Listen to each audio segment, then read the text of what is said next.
بسم الله الرحمن الرحيم الحمد لله والصلاة والسلام على رسول الله وعلى آله وصحبه من والاه. Salaam Allahi alaikum wa rahmatullahi wa barakatuh. Brothers and sisters, welcome to episode 11 of the Productive Muslim Friday Naseeha. Today's episode, what's the point? I just want to comment on sometimes when we are faced with so many calamities and world events, they're not going the way we expect them to go, and it just depresses you, doesn't it? You think, what's the point? What's the point? What's the point of being productive? What's the point of doing all this? It's all messed up, right? And you almost trap yourself into this depression and trap yourself into this laziness, thinking, man, you know, day of judgment will come, I'll just focus on what I do, I'll do my prayers and give my charity and forget the rest.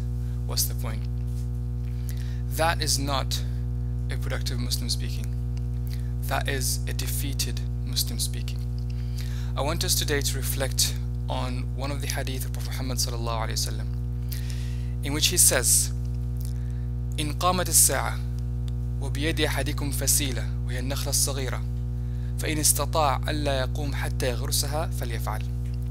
If the day of judgment erupts and you're holding a small palm tree in your hands, and if you can't accept to get up and plant it, then do so. What does this hadith tell you?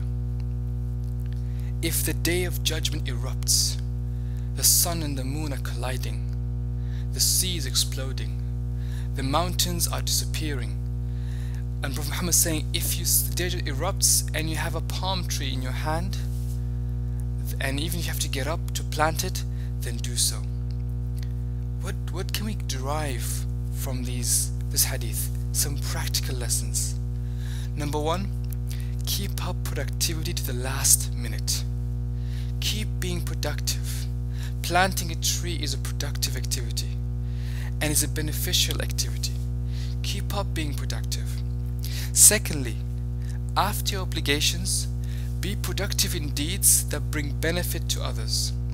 If we think of this hadith, Prophet Muhammad is saying, if the day of judgment erupts. Now, if I ask you today, if the day of judgment erupts today, what will you want to do? Most of you will be like, I'll go pray, or I'll go give sadaqah, or I'll do a good deed that's related to myself, to save myself. Prophet Muhammad is saying, if a judgment day is erupting, then plant a tree. Who will benefit from that tree?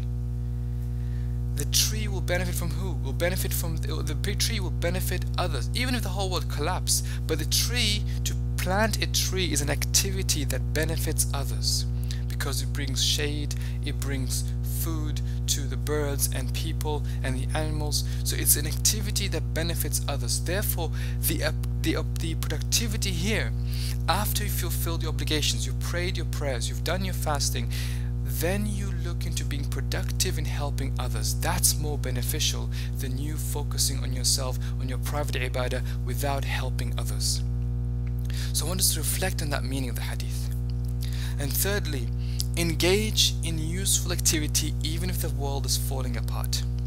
So even though there'll be perhaps no benefit of that tree when you plant it, because the day of judgment is erupting, but do engage in useful activity. Help yourself. I know there's earthquakes here and there's floods there, there's war going on everywhere. It doesn't mean that you should just stop and give up and say there's no point. There is a point. Engage yourself in useful activity, and you know what the result will be? You will be the spark of hope for those around you. If you give up, if you say what's the point, those around you will be contagious to your disease, and they'll say, what's the point? But if you have hope, if you are productive, if you say, you know what, I'll stand up and I'll engage myself in a useful activity, I'll do my best to keep up productivity, and I'll do my best to benefit others, then I guarantee you that you'll be the spark of hope to many people around you, and you'll be the spark of hope when there is no hope around. So have that spark of hope. Engage in useful activity. Connect to Allah subhanahu wa ta'ala, because remember, you're doing this for Allah subhanahu wa ta'ala, and you will be the spark of hope, inshallah. I hope you benefited from this week's Friday Naseeha, and I'll see you inshallah next week. Jazakumullah khair. Assalamu alaikum wa rahmatullahi ta'ala wa barakatuh.